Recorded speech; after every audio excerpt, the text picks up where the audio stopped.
The Mongol Empire was born not from cities or gold, but from horses, bows, and the indomitable will of its leader.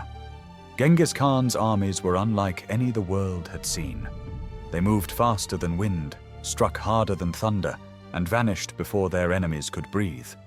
Every warrior carried multiple horses, could ride for days without rest, and survive on blood, milk, and faith in their Khan. His first great target was the Xisha kingdom in northwestern China. They mocked his envoys, refused tribute, a fatal mistake. The Mongols descended like a storm. City after city fell. Walls that had stood for centuries crumbled before their siege engines and relentless assault. But Genghis was not driven merely by conquest.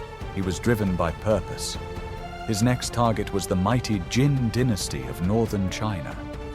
Their armies numbered in the millions, his in the hundreds of thousands. But numbers meant nothing to him. Through superior strategy, deception, and mobility, he crushed them.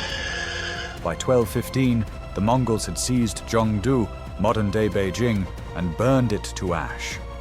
Then came the greatest test of his life, the Empire of Khwarezm.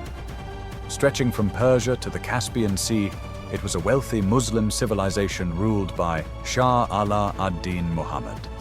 Genghis sent peaceful trade envoys to establish relations. But the Shah, in arrogance and fear, captured and executed them. That single act lit the fuse of a cataclysm. Genghis Khan swore vengeance, not negotiation, not mercy, but annihilation. In 1219, the Mongol hordes swept west. Their discipline and terror defied comprehension. Entire cities vanished beneath their hooves. Bukhara, Samarkand, Urgench, names once radiant with culture and beauty, were reduced to ashes and bones. The Mongols did not merely conquer, they erased. Yet in their destruction lay an order. Trade routes reopened, banditry vanished, and a new era of east-west connection began. Genghis Khan's genius lay not only in war, but in governance. He built a postal system spanning thousands of miles.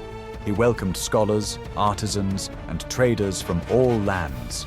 He outlawed torture, encouraged religious freedom, and elevated merit above birth. His empire was brutal, yet strangely modern. Still, his wrath was boundless. When cities defied him, they paid in blood. When they surrendered, they flourished. His justice was as precise as his bow. By the 1220s, Genghis Khan ruled an empire larger than Rome, Alexander, or any before him. His banners stretched from the Pacific to the Caspian. But even as his empire grew, his body began to fail. Time and war had left their scars. In 1227, while campaigning against the rebellious Tanguts of Xisha, Genghis Khan was injured, some say thrown from his horse, others whisper of assassination. He died soon after, surrounded by his generals, his body hidden in secret so no enemy could ever desecrate it.